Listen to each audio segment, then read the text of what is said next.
खालिक व मालिक है और उसके सबसे प्यारे और सबसे आखिरी नबी हज़रत मोहम्मद सल्लल्लाहु अलैहि वसल्लम के नाम से जिनके वास्ते सारी कायनात को खलक किया गया।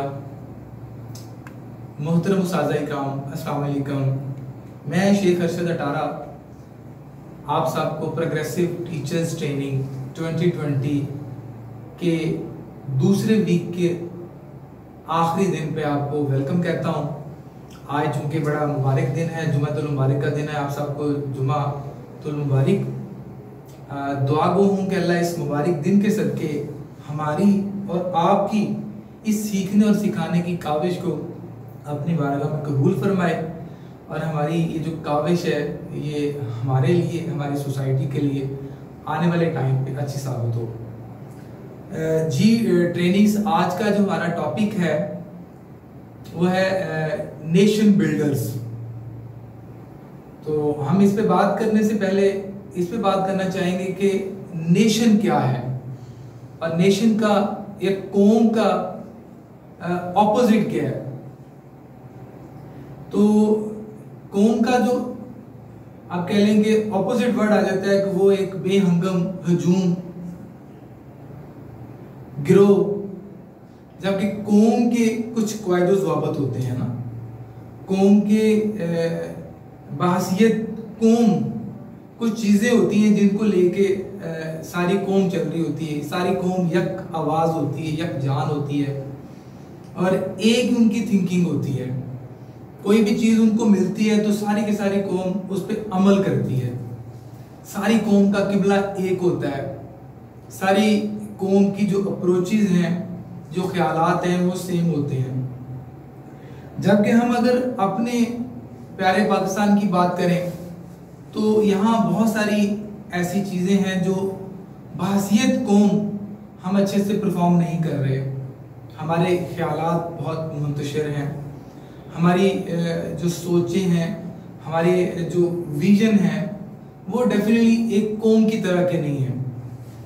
इसी तरीके से अगर हम सफाई सुथराई की तरफ जाएं तो वहाँ पे भी बहसियत कौम हम कोई पॉजिटिव किरदार अदा नहीं कर पा रहे।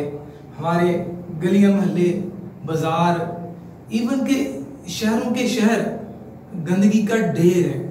कभी भी किसी भी शख्स ने बहसियत कौम इस पॉइंट पे भी गौर व फिक्र नहीं किया कि जी अगर मैं कोई कैंडी खा रहा हूँ या मैं कोई फ्रूट खा रहा हूँ तो कैंडी का रैपर है या फ्रूट का अगर वेस्ट मटेरियल कुछ छिलका वगैरह है तो उसको मुझे कहाँ वेस्ट करना चाहिए, कहाँ पे उसको फेंकना चाहिए। तो ऐसी बहुत सारी चीज़ें हैं कि जो बहसियत कौम हम उस तरीके से परफॉर्म नहीं कर रहे जिस तरीके से हमें करना चाहिए। इसी तरीके से अगर हम बात करें कि क्या डॉक्टर अपने फ़राइज़ मनसबी बहसियत एक कौम के मेंबर अदा कर रहा है, या हमारा जो वकील है, या जो हमारी जितनी जुडिशरी है, या हमारा जो मोहतरम उस्ताद है, या दीन से मुतल्लिक जितने लोग हैं, यानी मकतबा किसी भी मकतबा फ़िक्र का कोई पर्सन हो, किसी भी शोबा है ज़िंदगी का कोई पर्सन हो, तो कोई भी शख्स आपको एक कौम की तरह काम करता नजर नहीं आता। इवन कि आप मिस्त्री मजदूर को देख लें या आप एक पंक्चर लगाने वाले को देख लें तो वो भी एक वो वाली उसकी परफॉर्मेंस नहीं है जो कि तरक्की याफ्ता या एक कौम के लोगों में होती है। मैं यहाँ ये तो नहीं कह रहा कि यहाँ सब कुछ ही खराब है, बहुत कुछ ठीक भी है, लेकिन मैं और आप अपने दिल पे हाथ रख के ये बात कह सकते हैं कि जी सब कुछ ठीक है। क्यों कि अगर सब कुछ ठीक होता तो पाकिस्तान का आज ये हाल ना होता। अब अगला सवाल जिसकी तरफ हम बढ़ते हैं वो ये है कि इसका जिम्मेदार कौन है। क्रिटिसाइज तो करने लगे तो बेशक हम पूरा पूरा दिन कर लें, लेकिन मैं समझता हूं, ये मैं कहा करता हूं कि जी हमें जिम्मेदार को तलाश करना चाहिए और उसके सोल्यूशन की तरफ जाना चाहिए। तो इस सूरत हाल का कि हम एक कौम की तरह डील नहीं कर रहे हम सब, इसका जिम्मेदार कौन है। मैं समझता हूं कि इसका जिम्मेदार मैं हूं, यानी एक उस्ताद है। क्यों कि कोई भी शोबा हो, डॉक्टर हो, इंजीनियर हो, पायलट हो, सियासतदान हो, वकील हो, कोई आलिम दीन हो, या कोई इमाम मस्जिद हो, या कोई भी बाकी जो फनी शोबे से वाबस्ता लोग हैं, वो सारे के सारे हों, ये सारे के सारे जो अफराद हैं वो किसी ना किसी उस्ताद के हाथ से गुजरे हैं। लिहाजा उनका अच्छा होने में, उनका बुरा बनने में उस्ताद का हाथ है, क्योंकि उस्ताद जो है बनाता और बिगाड़ता है। दूसरी जंग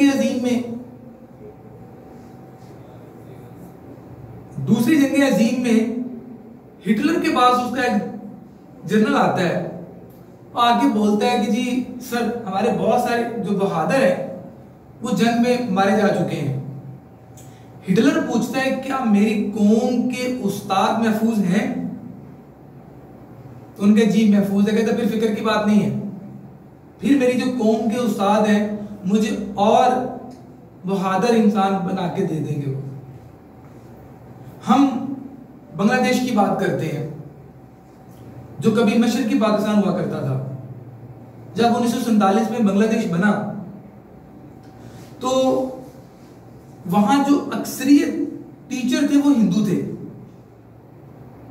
1947 में जब पाकिस्तान बना तो चूंकि बांग्लादेश मशरकी पाकिस्तान था और जहां पे आप इस वक्त हम मौजूद है ये मगरबी पाकिस्तान था, तो वहां जो मशरकी पाकिस्तान में ज्यादातर हिंदू टीचर थे। क्योंकि आपने हिस्ट्री पढ़ी है, पढ़ाई है कि बरसगीर के टाइम पे जो मुसलमान है वो तालीम से काफी दूर थे। इसमें भी एक बाकायदा साजिश थी अंग्रेजों की भी, हिंदुओं की भी, कि मुसलमानों को तालीम से दूर रखा जाए, और खुद इसमें मुसलमानों का अपना भी कसूर था। तो उसका नतीजा ये कि जब पाकिस्तान बनता है तो मशरकी पाकिस्तान में ज्यादा जो अक्सरियत जो उस्ताद थे वो हिंदू थे।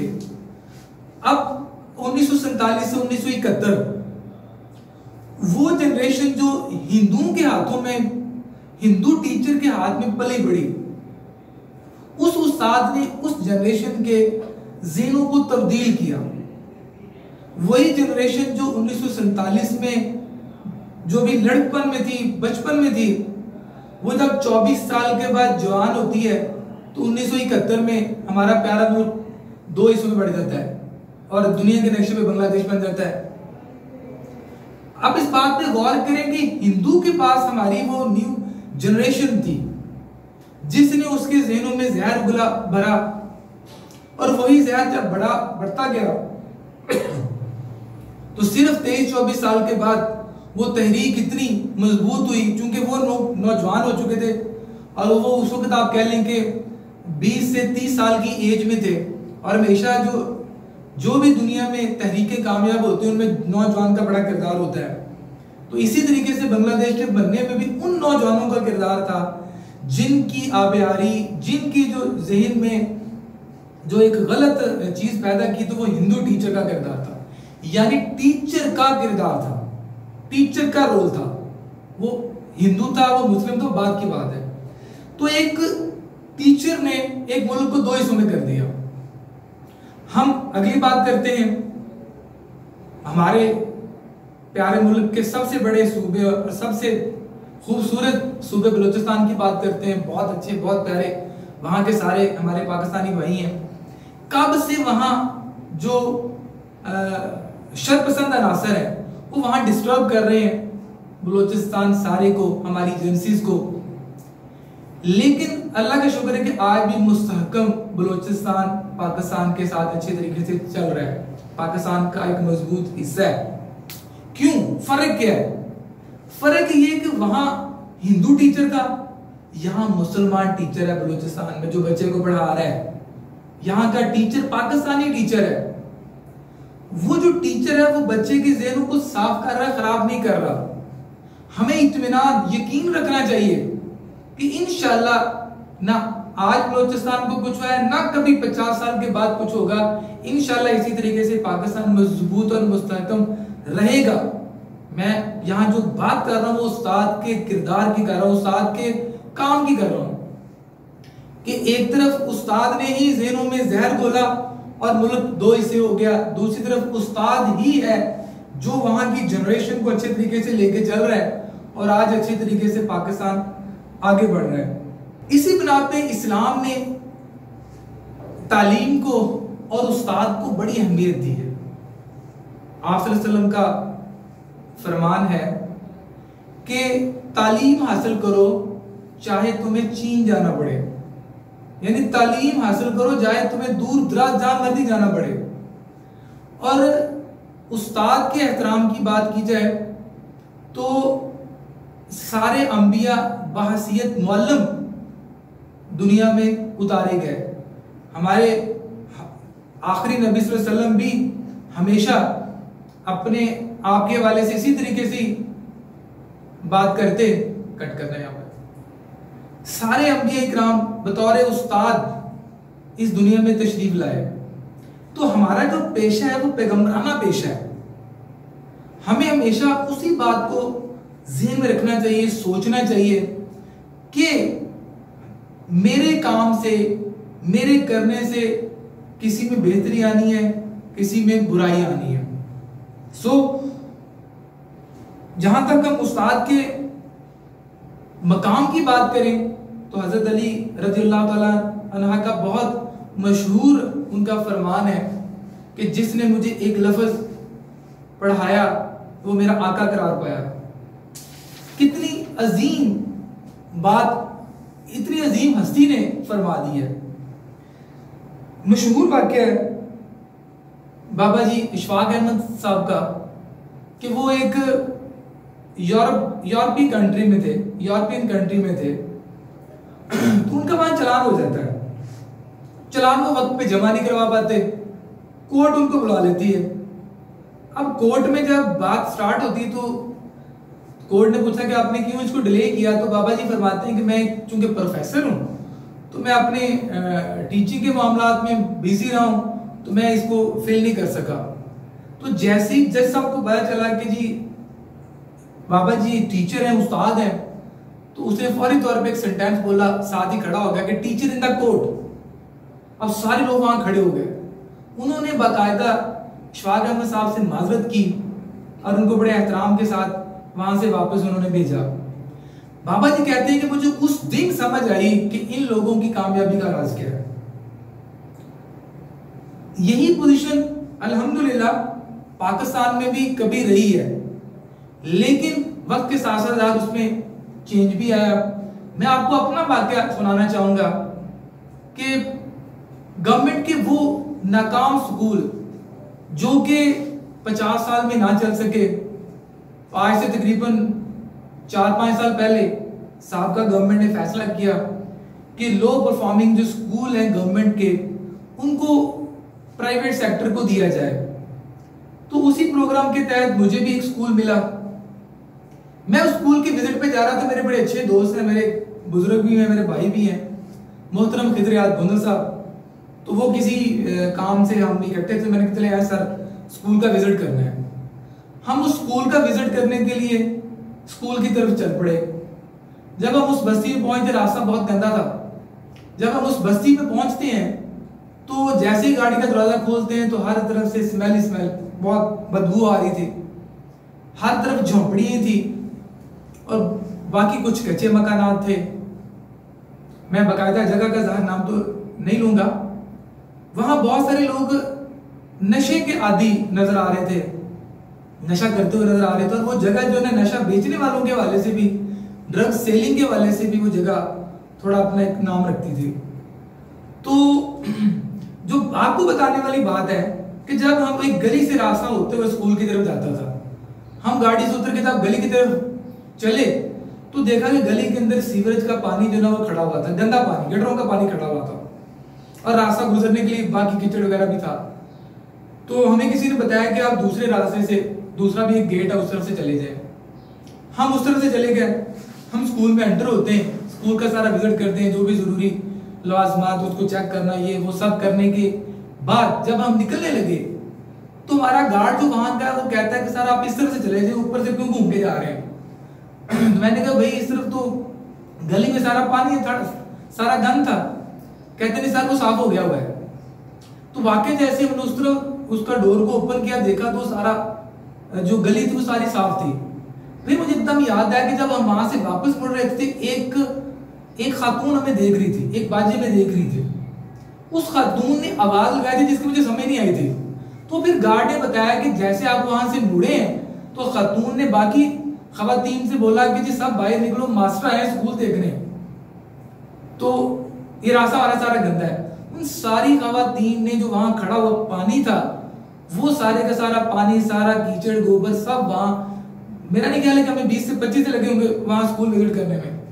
तो उस टाइम के अंदर अंदर उस रोड को, गली को बिल्कुल साफ कर दिया। यकीन जाने बड़ी खुशी हुई। इसे कहते हैं उस्ताद का एहतराम। फील हुआ कि वाकई हम एक अजीम शोबे से वाबस्ता हैं। नो डाउट कि हमेशा ही उस्ताद को एहतराम दिया जाता रहा है। पाकिस्तानी सोसाइटी में उस्ताद को पीरों जैसा एहतराम दिया गया है, उस्ताद को उलमा इकराम जैसा एहतराम इज्जत दिया गया है, उस्ताद को सियासतदानों से बढ़कर इज्जत दी गई है। क्योंकि सियासतदानों को जब लोग इज्जत देते हैं तो वो सिर्फ जुबान से होती है, फेस पे होती है, जबकि उस्ताद की जो इज्जत है लोगों के दिलों पे होती है, लोगों के दिमागों पे होती है। फिर क्या हुआ, एक जमाना ऐसा भी आया जब इसी उस्ताद ने अपने तालिब इल्मों को, अपने बच्चों, एक जमाना ऐसा आया जब इसी पीरों जैसे उस्ताद ने अपने शागिर्दों को अपने बच्चों जैसा समझना छोड़ दिया। उस्ताद जो कि पहले अमल से चीजें बताता था, वो सिर्फ नसीहती उस्ताद बन गया, अमली तौर पे कुछ ना रहा। यानी इवन कि ये उस्ताद का वॉशरूम है तो ये बच्चों का वॉशरूम है, ये गिलास उस्ताद के लिए है, बच्चा इसमें पानी नहीं पी सकता, ये बच्चों का गिलास है, इसमें टीचर ने पानी पीना नहीं है, टीचर ने बच्चों के वॉशरूम में नहीं जाना, टीचर बच्चों के साथ बैठ के खाना पीना नहीं है, क्योंकि हम उनको आप बच्चों की तरह समझ नहीं रहे। इवन के कोई चीज टीचर के हाथ से नीचे गिर जाती है तो वो दूर से बच्चे को आवाज देती है बेटा इधर आओ, ये मुझे पेन उठा के दो। वो उस्ताद जो अमल का नमूना होता है, नमूना था, वो खत्म हो गया। वो सिर्फ नसीहत करने वाला एक इंसान, एक उस्ताद बन गया। अब बताएं, जो शख्स खुद अमल करने वाला नहीं होगा तो क्या उसकी नसीहतें अमल कर सकती हैं? क्या उसकी नसीहतों का कोई असर हो सकता है?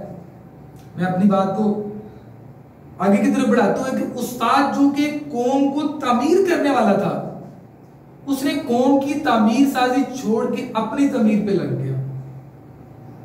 जो उसने कौम की को आगे लेके जाना था, उसको वो फिक्र उसने खत्म करके वो अपने आप के बारे में ज्यादा से ज्यादा सोच में लग गया।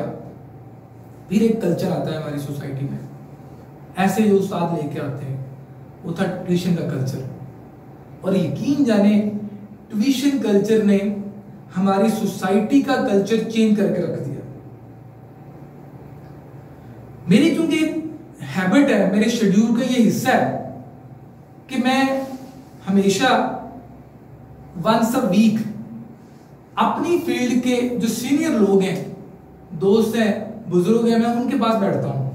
और मोस्टली मेरे शेड्यूल में ये चीज शामिल होती है कि हफ्ते की जो शाम है वो मैंने ऐसे किसी अपने से जो सीनियर पर्सन है, दोस्त हैं, जो इस फील्ड के जिनका एक्सपीरियंस मेरे से ज्यादा है, मैं उनसे टाइम लेता हूं, उनके साथ वो शाम गुजारता हूं। तो इसी तरीके से मेरी एक शाम मेरे बड़े ही काबिल एहतराम दोस्त, मेरे उस्ताद, मेरे भाई जनाब कसूर से हैं, मोहतरम तफैल सर बलोच साहब, पाकिस्तान मॉडल स्कूल, जो कि एक गवर्नमेंट टीचर के तौर पर रिटायर हुए, गवर्नमेंट हेडमास्टर के तौर पर रिटायर हुए। उनके साथ जब बैठे हुए बात हो रही थी कि आज उस्ताद की कदर कम क्यों हो गई है, आज उस्ताद की इज्जत कम क्यों हो गई है। उन्होंने चंद बातें की जो मैं आपसे शेयर करना चाहूंगा। एक तो कहते हैं कि शेख साहब, ये जो जबरदस्ती का ट्यूशन कल्चर है, जब उस्ताद जबरदस्ती की ट्यूशन पढ़ाएगा और ना ट्यूशन पढ़ने पे उसको ज़हनी टॉर्चर करेगा, और अगली जो परेशानी वाली बात है कि चले बच्चा अगर ट्यूशन जा भी रहा है तो उसको वहां पे भी उसका हक अदा नहीं करेगा, तो डेफिनेटली टीचर की क्या अहमियत रहेगी। और अगर एक बच्चा, मुझे तो फैल साहब ने बात सुनाई कि एक बच्चा अपने स्कूल में, वो अपने ज़माने की बात बता रहे हैं ना, कि अपने टीचर से कहता है कि सर मुझे छुट्टी चाहिए, तो उस्ताद उसको मना कर रहा है। आगे से बच्चा कहता है सर मैं शाम को ट्यूशन आऊँगा और साथ फीस भी लेके आऊँगा। यानी कहाँ बाकी आप कह लें कि एहतराम रह गया। इसी तरीके से एक और चीज़ उन्होंने बताई जो यकीन जाने कि मैं सुन के बड़ा हैरान और परेशान भी हुआ। आप भी सुनेंगे, आप भी हैरान होंगे कि क्या ऐसे किसी मोहतरम उस्ताद को करना चाहिए। कहते कि जब मैं हेड मास्टर था तो मेरे ऑफिस में एक बच्चा आता है, वो कहता है सर आप हमारी क्लास का विजिट करें। तो मैंने कहा ठीक बेटा आप चले, मैं आता हूँ। कहते मैं भूल गया। थोड़ी देर के बाद वो फिर आ गया बच्चा कि सर आप हमारी क्लास के विजिट पे नहीं आए। तो कहते मैंने साथ उनके चल पड़ा, मैंने जाके क्लास का विजिट किया, तो बच्चा वहां बैठ गया, मैं फिर विजिट करके वापस आ गया। तो छुट्टी के टाइम बच्चा मेरे पास आ गया एक दो और बच्चों के साथ, कहते सर आप हमारी क्लास में आए थे, आपने क्या देखा। तो ब्रो साहब कहते हैं कि मैंने देखा कि यार कुछ बच्चे हैं जो बोर्ड की तरफ अच्छे तरीके से लेक्चर सुन रहे हैं, और कुछ बच्चे जो हैं वो उनका मुंह दूसरी तरफ था और वो तवज्जो नहीं दे रहे थे। मैंने ये कहते नहीं सर ऐसे बात नहीं थी। कहते जो हमारे टीचर हैं, हमारे जो उस्ताद हैं, उन्होंने कहा है कि आज मैंने शाम को किसी काम से जाना है और लिहाजा आप मेरी तरफ ट्यूशन के लिए ना आइएगा, मैं आपको वही ट्यूशन वाला काम यहाँ करवा देता हूँ। तो उन्होंने कहा कि जो जो बच्चे ट्यूशन पढ़ते हैं वो बोर्ड की तरफ मुंह कर लें, और जो बच्चे नहीं पढ़ते वो पीछे की तरफ बैक पे दीवार की तरफ मुंह कर लें। तो ये सूरत हाल सुन के मुझे भी इंतहाई दुख हुआ, अफसोस हुआ कि कहाँ गए वो हमारे उस्ताद जो बेलौस काम करते थे, जिनके ज़हनों में तो सिर्फ ये होता था कि हमने कैसे किसी बच्चे की जिंदगी में अपना बेहतरीन किरदार अदा करना है। देखें, कोई उस्ताद, कोई शख्स मुझ समेत जितनी मर्जी बड़ी बड़ी अच्छी अच्छी बातें कर ले, लेकिन हमेशा आपने सुना है action speak louder than words, कि तकरीर हम जितनी मर्जी बड़ी बड़ी कर लें, जो हम मर्जी काम बोल लें, लेकिन जो एक्शन जो हमने काम किया होता है वो अपना आप बताता है। और उस्ताद तो हमेशा मुआशरे की काया पलटता रहा है ना। मुआशरे में जितने लोग हैं, बच्चे हैं, जिन्होंने भी जिनकी जिंदगियों की काया पलटी है, उसका मेन जो मोहरा है वो उस्ताद रहा है। आइए मैं आपको एक सच्चा वाकया सुनाता हूं। ये वाकया मैंने एक अखबार से पढ़ा था। यहां लिखा था कि एक शेर ने मेरी जिंदगी बदल दी। लिखा कि क्लास में एक नए उर्दू के उस्ताद आते हैं, उस्ताद मोहतरम आते हैं, वो आके अपना लेक्चर देते हैं, बच्चों से सवाल जवाब करते हैं, कोई बच्चा जवाब नहीं देता तो उस्ताद मोहतरम किसी एक बच्चे को खड़ा करते हैं कि आप खड़े हो जाओ भाई। जब बच्चे को खड़ा करते हैं तो सारी क्लास हंसना शुरू हो जाती है कि सर ने भी आते कि इस बच्चे को खड़ा कर दिया है, चूंकि वो क्लास का सबसे निकम्मा नालायक स्टूडेंट था। तो जब उस्ताद मोहतरम ने बच्चों की तरफ बोला कि भाई आप क्यों हंस रहे हो, तो सारे किसी ने आंसर ना किया, फिर उनको अंदाजा हो गया कि लगता है कि मैंने ऐसे बच्चे को खड़ा किया है। अब उस उस्ताद मोहतरम ने छुट्टी के टाइम एक शेर लिख के बच्चे के हाथ में पकड़ा दिया और उसको कहता है, उस्ताद मोहतरम कहते हैं कि बेटा ये आपको शेर ऐसे याद होना चाहिए जैसे आपको अपना नाम याद है। अगले दिन क्लास स्टार्ट होती है, उस्ताद मोहतरम वही बोर्ड पे शेर लिखते हैं और थोड़ी देर के बाद उसको रेज कर देते हैं, मिटा देते हैं बोर्ड से। फिर वो क्लास से सवाल करते हैं कि किस किस बच्चे को ये शेर याद हो गया, सुनाए। वो कोई बच्चा खड़ा नहीं होता, वही बच्चा खड़ा होता है। वो खड़ा होता है तो सारे लोग उस बच्चे उसकी तरफ देख के हंसना शुरू कर देते हैं। तो उस्ताद मोहतरम कहते चले बेटा आपको याद, कहते मुझे याद है, सुनाओ। उसने सुनाया, उसने शेर सुना दिया। अब सारी क्लास जो है ना वो परेशान, उनके मुंह खुले खुले रह गए हैं, इसने शेर सुना दिया। तो उस्ताद ने कहा क्लैपिंग करें आप उसके लिए। तो सारी क्लास ने उसके लिए बड़ी हैरानगी के साथ क्लैपिंग की। वो बच्चा, क्योंकि उसके लिए जिंदगी में पहली दफा क्लैपिंग हुई थी, पहली दफा उसको किसी ने अप्रिशिएट किया था। वो थोड़ा उसका हौसला बढ़ा। घर जाकर उसने सारे काम किए जो उसके उस दिन के काम थे, जो पहले नहीं किया करता था।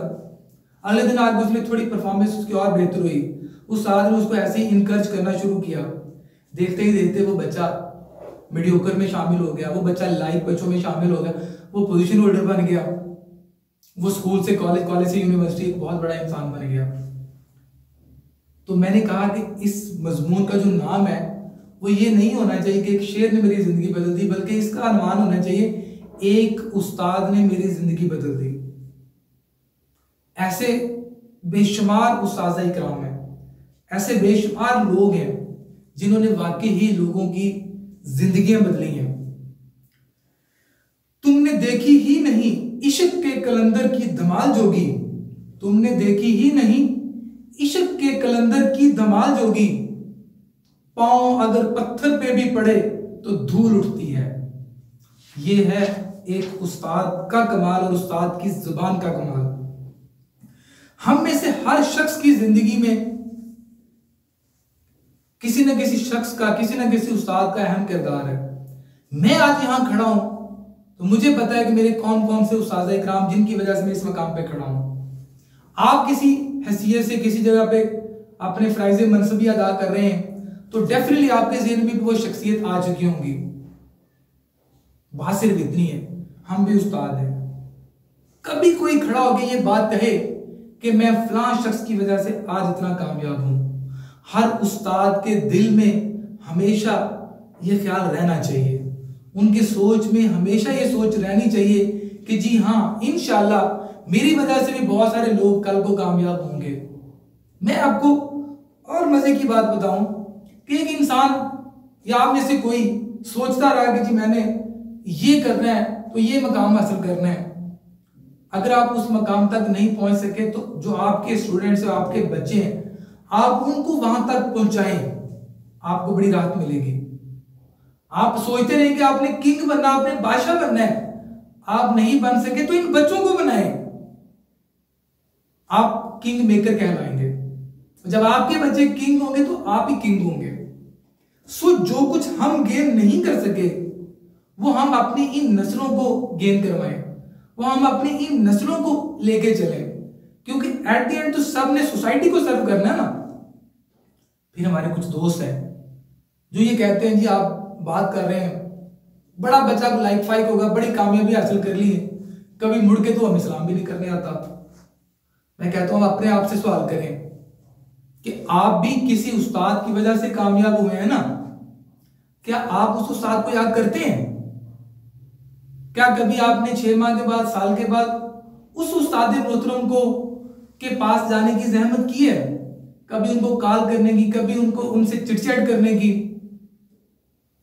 या साल में एक दिन होता है जो उस्ताद का दिन है, बैन अल-अक़वामी तौर पर मनाया जाता है, टीचर डे 5 अक्टूबर को। मुझे उम्मीद है कि आप में से बहुत सारे लोग ऐसे होंगे जो 5 अक्टूबर को तसल्ली से बैठ के अपने उस्ताद इकराम को कॉल्स करते होंगे, उनको मैसेज छोड़ते होंगे, उनसे दुआएं लेते होंगे, उनको दुआएं देते होंगे। अगर नहीं तो लाजमी तौर पे जब आप करेंगे तो फिर हमारे बच्चे भी करेंगे। जब हम अपने उस्ताद का हक अदा करेंगे तो फिर हमारे बच्चे हमारा हक अदा करेंगे। जब हम उन चीज़ों को जो आज बताते हैं, जो आज सिखाते हैं, वो करेंगे तो फिर वो भी करेंगे। जब हम अपने मौसम का शुक्रिया अदा करेंगे तो फिर वो हमें अपना मौसम समझ के हमें हमारा शुक्रिया अदा करेंगे। जब हम अपने मौसम का शुक्रिया अदा करेंगे तो समझ लें हमने रब का शुक्र अदा किया, और जब हम रब का शुक्र अदा करते हैं तो रब हमसे राजी होता है, और जब हम रब के नाशुक्रे होते हैं तो डेफिनेटली रब हमसे नाराज होता है। उस्ताद ने हमेशा मुआशरे में किरदार साजी का काम किया है। किरदार साजी के लिए ही अल्लाह ताला ने नबी जमीन पे भेजे, पैगंबर जमीन में भेजे, अल्लाह के वलियों ने यही काम किया, आलमे दीन जो हमारे सरों के ताज हैं उन्होंने यही काम किया। मैं और आप भी यही काम कर रहे हैं। मैं और आप अल्लाह ताला की तौफीक से, अल्लाह ताला ने मुआशरे को सुधारने के लिए सुधारने वाला काम हमें दिया है, अजीम काम है। हम इनकी किरदार साजी कर रहे हैं, हमने इनकी किरदार साजी करनी है। हमने इनको बताना है बेटा बोलना कैसे है, बेटा खाना पीना कैसे है, बेटा अपने सफर कैसे करना है, बेटा अपनी जिंदगी में मामलात जिंदगी को कैसे डील करना है, आपने कारोबारी मामलात में कैसे लेके चलना है, वालिदैन का एहतराम क्या होता है, हुकूकुल इबाद क्या है, ईमानदारी क्या है, अपने फ़राइज़ मनसबी ऐसे तरीके से अदा करना किसे कहते हैं। ये सारी की सारी जो सिखाना है, जो किरदार बनाना है, वो उस्ताद ने बनाना है। क्या हम इसका हक अदा कर पा रहे हैं? अगर हम हक अदा वाकई कर रहे होते तो फिर चिश्तियां का वाकया पेश ना आता कि जहां पे एक ट्रक से सारा तेल बह जाता है और सिर्फ तेल की खातिर, ठीक है, जो कि जाहिर है किसी बंदे की चीज गिरी है, बजाय इसके कि सारा इलाका आके उनकी मदद करता, सारा इलाका उस पेट्रोल को, उस तेल को उठाने के लिए। यानी आप देख सकते हैं कि किस पस्ती पे हमारी सोसाइटी है, हमारा मुआशरा है, ठीक है। और फिर आपने ये भी वो सारा मंजरनामा देखा कि उस तेल के जलने से कितने लोग इस दुनिया फानी से कूच कर गए। मैं समझता हूं कि वहां भी किरदार की कमी बाकी रह गई है। अगर हमने वाकई किरदार साजी की होती, अगर उस्ताद ने वाकई अपना हक अदा किया होता, तो हमारे कान ये फिक्र ना सुनते, हमारे कान ये जुमला ना सुनते, मेरा जिस्म मेरी मर्जी। डेफिनेटली ऐसा कभी ना होता। बेशक बेशक सारा कसूर उस्ताद का नहीं है, लेकिन ये मानना पड़ेगा कि बहुत सारा है भी, क्योंकि माने बगैर डेफिनेटली किसी चीज का हल नहीं मिल सकता। यहीं पे मैं उस्ताद की तरफ ही के हवाले से ही बात करते हुए कि बतौर उस्ताद क्या मैं उस्ताद दिखता हूं, क्या मैं उस्ताद लगता हूं, मेरी बातचीत, मेरा पहनावा, मेरा खाने पीने का अंदाज, मेरा उठने बैठने का अंदाज प्रैक्टिकल है ना। जैसे मैंने बोला कि actions speak louder than words. तो क्या मैं चलता फिरता उस्ताद हूं? मैं बोलूं तो मेरे नजर आए कि मैं उस्ताद हूं, मैं खाऊं पीऊं तो नजर आए कि मैं उस्ताद हूं, मेरे पहनावे से भी नजर आए कि मैं उस्ताद हूं। यानी अलगर्ज कि जिंदगी के तमाम मामलात से पता चले कि जी मैं उस्ताद हूं। अब उस्ताद एक जखीरा होता है बहुत सारी मालूमात का, मंबा। आज का जो उस्ताद है वो सिर्फ अपने सिलेबस की हद तक रहता है, जिसकी वजह से उसके पास कुछ भी नहीं है कहने के लिए, सोचने के लिए, बोलने के लिए। तो मैं रिक्वेस्ट करूंगा तमाम उस्ताद इकराम से कि अपने जखीरे को बढ़ाएं, अपने माइंड को भी टीचर का माइंड बनाएं। आपके माइंड में और एक आम बंदे के माइंड में फर्क होना चाहिए, ज़हन में फर्क होना चाहिए। किसी महफिल में बैठे हुए एक आम बंदा जो तालीम से वाबस्ता नहीं, उसमें और आप में फर्क नजर आना चाहिए। कब आएगा? कब आप बच्चों को ज्यादा डिलीवर कर सकेंगे? कब आपको बच्चे लाइक करेंगे? कब आपके बच्चे रिस्पेक्ट करेंगे? जब आपके पास कुछ होगा। होगा कब? जब आप कुछ एक्स्ट्रा पढ़ेंगे, जब हम किताबों को पढ़ेंगे, जब हम किताबों के मुताले की आदत अपनाएंगे। हमारे घरों में लाइब्रेरी होंगी, जरूरी नहीं वहां को 20,000 बुक्स हो, वहां 50 बुक्स भी हो सकती हैं। मैं ये उम्मीद यकीन से कह सकता हूं कि जितने उस्ताद इकराम मुझे सुन रहे हैं कि इस वक्त आप कौन सी बुक पढ़ रहे हैं। जो लोग पढ़ रहे हैं मैं उनको सल्यूट करता हूं, जो नहीं पढ़ रहे मैं उनसे रिक्वेस्ट करता हूं कि उस्ताद के लिए जरूरी कि वो हर टाइम कोई ना कोई बुक पढ़ रहा हो और वो बेशुमार बुक्स पढ़ के उसकी लाइब्रेरी में पढ़ी हो। जब आपके पास इतना नॉलेज होगा तो आप हक के उस्तादी अदा करेंगे। फिर आप बच्चे को वो चीजें बताएंगे जिससे उसका किरदार बनेगा, जिससे वो अजीम शख्स बनेगा, जिससे आप किंग मेकर बनेंगे। बाकी हमारा काम है उस्ताद, आपके सुपुर्द कोई ड्यूटी है, कोई काम है। मैं उस्ताद से हटकर भी आम बंदे से भी बात करता हूं कि आपको कोई ड्यूटी दी जाती है, आपको कोई अहम काम सौंपा जाता है, आप उसको कर रहे हैं। आप देखते हैं जी आपके ऊपर मॉनिटर कौन है, आपका ऑडिटर कौन है, आपका विजिटर कौन, आपका चेक एंड बैलेंस कौन कर रहा है। आपको बड़ी फिक्र होती है अपने सीनियर की, आपको बड़ी फिक्र होती है अपनी प्रिंसिपल्स की, अपनी हायर मैनेजमेंट की। मैं आज आपसे कहता हूं कि आप सारी फिक्रें छोड़ दें, किसी की फिक्र मत करें। हाँ, सिर्फ फिक्र करनी तो अपने ज़मीर की फिक्र करें, फिक्र करनी तो अपने रब की फिक्र करें। अपने फराइज़ मनसबी को ऐसे तरीके से अदा करें। अपना ऑब्जर्वर अगर किसी को रखना है तो रब को रखें। कोई भी काम, कोई भी ड्यूटी, कोई भी फराइज आपके जिम्मे है तो सिर्फ और सिर्फ अपने ज़मीर को मुतमिन करें, अपने रब को मुतमिन करें। अगर आपने अपने ज़मीर को मुतमिन कर लिया, आपने अपने रब को मुतमिन कर लिया, तो फिर सारी दुनिया आपसे मुतमिन हो जाएगी, सब आपसे राजी हो जाएंगे और आपको काम करने का भी मजा आएगा। आप काम को इंजॉय करेंगे जब आपको ये फील होगा कि अल्लाह मुझे देख रहा है, मुझे ऑब्जर्व, मुझे मॉनिटर, मेरा ऑडिट रब की जात कर रही है। जब ये चीज आपके ज़हन में होगी, आपके दिलो दिमाग में होगी, आपको उस काम में भी मजा आएगा। और यकीन जाने जिस काम में आपको मजा आना शुरू हो जाएगा, डेफिनेटली उससे आपका ज़मीर भी राजी होगा, आपका रब भी राजी होगा और सारी दुनिया भी राजी होगी। और भाई अगर आपने ज़मीर को, अल्लाह को राजी कर लिया तो पीछे बाकी बच क्या जाता है, फिर बाकी पीछे कुछ नहीं बचता, फिर सारी दुनिया आपसे राजी है इंशाअल्लाह। और फिर आपको इनाम क्या मिलेगा जब आप ज़मीर को, रब को राजी करेंगे ना। एक प्रिंसिपल को या अपने डायरेक्ट बॉस को राजी करने से शायद कुछ ना मिले, लेकिन अगर अपने ज़मीर को और अपने रब को राजी करेंगे तो उसके बहुत सारे आपको इनामात मिलेंगे। सबसे बड़ा इनाम, आपकी औलाद नेक और कामयाब होगी। लिख ले मेरी ये बात। अगर कहीं आपने डंडी मारी, कहीं आपने नाइंसाफी से काम लिया, तो उसका नतीजा, उसकी सजा सबसे बड़ी ये होगी कि आपकी औलाद नकम्मी और नलायक होगी, नाकाम होगी। आप जिंदगी में जब आगे जाएंगे तो आपको बड़ी शर्मिंदगी फील होगी, या आप बड़े हसरत के देखेंगे कि जी मेरे हाथों से पढ़ लिख के बच्चे कहां कहां पहुंच गए हैं, लेकिन मेरी अपनी औलाद का क्या हाल है। यकीन जाने ये आपकी फीलिंग होगी। लेकिन जब आप अपने फराइज़ मनसबी, अपने ज़मीर को मुतमिन करने के लिए, अपने रब को राजी करने के लिए ऐसे तरीके से अदा करेंगे तो उसका सबसे बड़ा इनाम आपकी औलाद नेक, सालिहा और इस दुनिया में कामयाब तरीन औलाद होगी इंशाअल्लाह। मेरे काबिल एहतराम पाकिस्तान भर से उस्ताज़ इकराम, आइए मिलकर अपने अज़म को दोहराते हैं, यानी नीयत को, सेल्फ कमिटमेंट को दोहराते हैं, ताज़ा करते हैं।